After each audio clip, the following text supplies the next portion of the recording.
This is Ruhi Lauren Akhtar. I have been participating on the Global Sumud Fertility. গাজার জনগণের জন্য মানবিক ত্রাণ সহায়তা নিয়ে এগিয়ে যাওয়া গ্লোবাল সুমুদ ফ্লোটিলা নৌবহরে অংশ নিয়েছেন বাংলাদেশি বংশোদ্ভূত ব্রিটিশ মানবাধিকার কর্মী ও স্বাস্থ্য বিশেষজ্ঞ রুহি লোরেন আখতার। ইংল্যান্ডের মোরপেথে জন্ম নেওয়া রুহি বর্তমানে সামার টাইম জং জাহাজে অবস্থান করছেন। ফেসবুকে তিনি লিখেছেন, চরম অনিশ্চয়তার মধ্যেও আমরা আশায় এগিয়ে যাচ্ছি।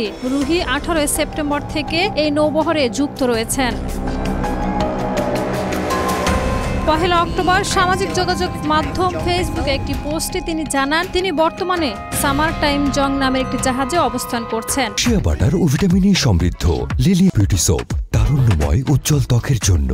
রিমার্ক, যা নৌবহরের অন্যান্য জাহাজের ঠিক পেছনে রয়েছে। রুহি আরও লিখেছেন, আমরা চরম অনিশ্চয়তার মধ্যেও দৃঢ় প্রতিজ্ঞ ও আশাবাদ নিয়ে এগিয়ে চলেছি। এই নৌবহরের দলটি মানবিক সহায়তা নিয়ে ইসরায়েলের বাধা উপেক্ষা করে গাজায় পৌঁছানোর সর্বশেষ চেষ্টা চালিয়ে যাচ্ছে।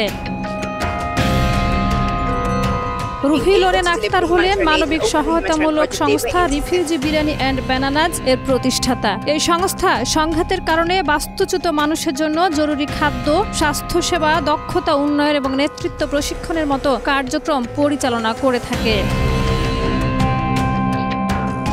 বর্তমানে সংস্থাটির কার্যক্রম মূলত গাজা ও গ্রিসে পরিচালিত হচ্ছে। মানবিক সংকটে পাশে থাকার জন্য তার নিরলস কাজের স্বীকৃতি হিসেবে রুহি লোরেন আখতার 2025 সালের অক্টোবরে নর্থ ইস্ট বাংলাদেশি অ্যাওয়ার্ডে পার্সন অব দ্য ইয়ার সম্মাননায় ভূষিত হন।